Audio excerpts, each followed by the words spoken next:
Hello. This fight broke my heart. I had trouble watching it even before the bell had rung. I knew Justin Gaethje was a serious contender for the belt stylistically. I actually made an explanation as to why in a previous video. Then you had Tony Ferguson training for a B, preparing for a grappler, and of course enduring 2 weight cuts, which Justin Gaethje himself had said would affect him too if he underwent such. You know how much it sucks to cut weight. He did it twice in less than a month. Do you think that affected his performance in any way, shape, or form tonight? I can't say, but I do believe it would affect my performance if I did that. In a game of inches, Justin Gaethje clearly had the edge. You cannot ill-prepare for a man as dangerous as Justin. Honestly, I thought Justin Gaethje was going to sleep Tony Ferguson, and so even then, Tony Ferguson proved to be much tougher than I could have ever imagined. Who takes what Tony Ferguson took? Justin literally one-punching Edson Barboza stiff, one-punching James Vick, concussing Cowboy TKO, who's known for his durability. Swinging devastation, Justin just hits like a truck. He has this tendency of winging these powerful shots, which he's been able to get away with considering how crazy athletic he is. The small mixed martial arts gloves and the different rule set changes the game, but even then, Tony was seeing many of the shots coming, even if he was getting clipped here and there. Tightening up under the recommendation of his coach allowed Justin to more consistently find his shots. People have been underestimating Justin for a while, even up to this point, and really, I did not understand why unless you have not observed how much he's grown since his second professional loss to Dustin Poirier. Even if Tony had the perfect camp, it did not undergo 2 weight cuts. I believe he still could have lost to someone as dangerous as Justin Gaethje, and even then, if Tony were to win, just the damage Gaethje deals might impact his opponent's career long term. This man is dangerous. He is no longer a juggernaut trying to walk his opponents down. Apparently, Justin could not even properly see throughout his career. I got my eyes fixed, and before that, I had such a way of fighting that had nothing to do with vision, and now I can see, and it's really refreshing to be able to fight like this. Imagine winning 18 fights in a row. 18 fights, all without being able to properly see. Just trying to run into his opponent so he could feel where they were in order to actually land. The sheer courage, mental toughness, and physical ability Justin Gaethje possesses is just absurd. Then going on to getting an eye surgery so he could regain functional vision. You basically gave the daredevil his eyes back. Now he has superpowers on top of normal vision. The lesson he learned from failure, the regained vision, the guidance of a mastermind coach acting as a catalyst to all of it. You begin to feel why Justin Gaethje is so dangerous. That said, let's now better understand what Justin Gaethje was doing to Tony Ferguson. Note how in the past, Justin would advance with a more shelled posture, ready to guard incoming shots on flinch. Now, instead of forcefully walking into the pocket with his guard, he's much more upright. He keeps his hands up, maintaining distance. He's feeling out his shots. He mentioned that the reason Tony Ferguson was having trouble hitting him was because of his feet. My feet are putting me in such good positions to land these shots. Justin Gaethje definitely has much better feet now, but what I see is a greater capacity to judge distance. It's subtle, but you can see him using subtle foot feints, testing the pocket to see how Tony Ferguson will react. And when Tony does commit, he's ready to slide out, then return with fire. Here, Tony countered Justin's attempt at a counter, but just comes right back with devastation. Here, note that Justin's foot is pointed at Tony's center line. Justin steps further out and slips with his cross, which helps him roll with the shot he took. From there, he rebounds back with devastation.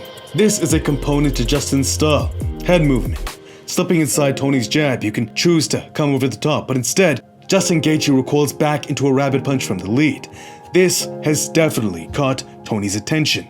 This here is Badr Hari level haymaker. A straight punch can beat a wider range of motion to the blow, but like Badr Hari, if the force is significantly greater and the technique of the straight punch is not clean enough to roll the shot simultaneously via shoulder, it'll swat it. This is risky, but it is the philosophy of punch mechanics working in reverse.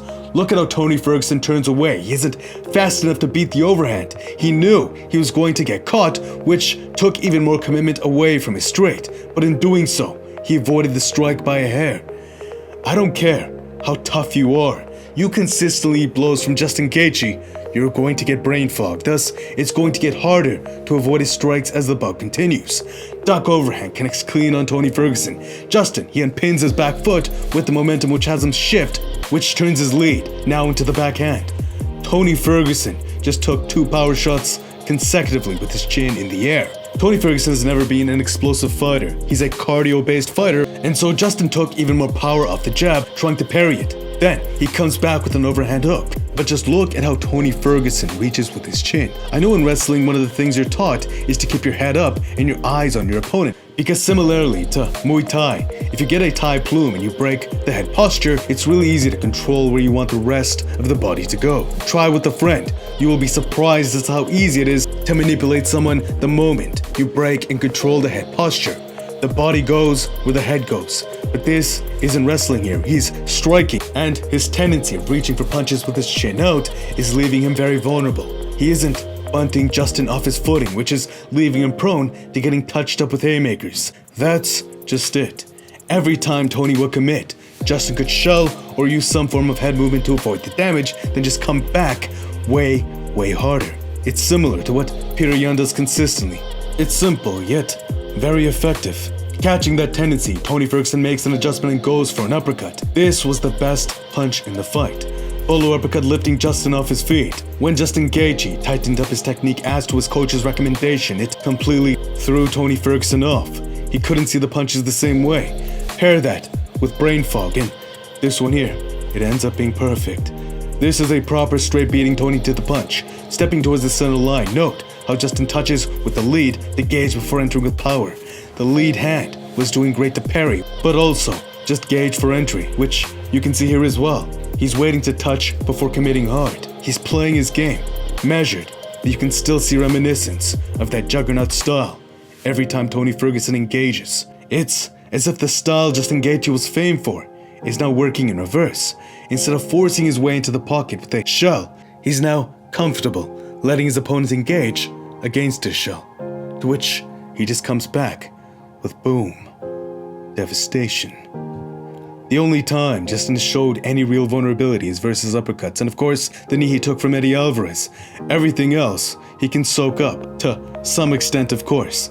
I know Khabib Nurmagomedov has one punch that has worked to dangerous effectiveness from an upward angle, but somehow he generates tremendous power doing so, taking advantage of the smaller gloves. He doesn't use this anymore, even though it seemed to be a unique strength for him. It might come in handy, but Khabib has said it himself. Justin will be a hard fight. Justin Gaethje. Tough. Tough guy. That's it. That's it. Tough guy. He's basically already ready to sprawl on a takedown with his fighting technique. He hits like a truck, and his wrestling pedigree is top tier. Pair that with his insane physical ability, folding men like they're made of paper, effortlessly lifting them with his wrestling. Yo, I'd have to say his physical ability is comparable to Khabib's. I highlighted this previously, but again, Justin Gaethje is very dangerous right now. We have to take him seriously because we don't know how Khabib will react to getting hit. Khabib has avoided any real damage due to his genius tier grappling IQ. But if there's one man who can land something wild, it's likely this guy. Justin Gaethje poses a real threat. The moment he grew and changed his style, I knew he had a real shot at both belts. I like both Tony and Khabib a lot, and I've been waiting for them to fight forever. But just like that, this beast comes in and crushes all of it, posing a real ability to further tear it all into shreds. What are your thoughts on Gaethje? How do you think he will do versus Khabib? I'd love to hear your thoughts in the comments below. If you'd like more from me, please subscribe and hit the notifications. Thank you if you did. It truly does mean a lot to me. Thank you. Smash the like button if you enjoyed. It's good karma, and until next time, peace.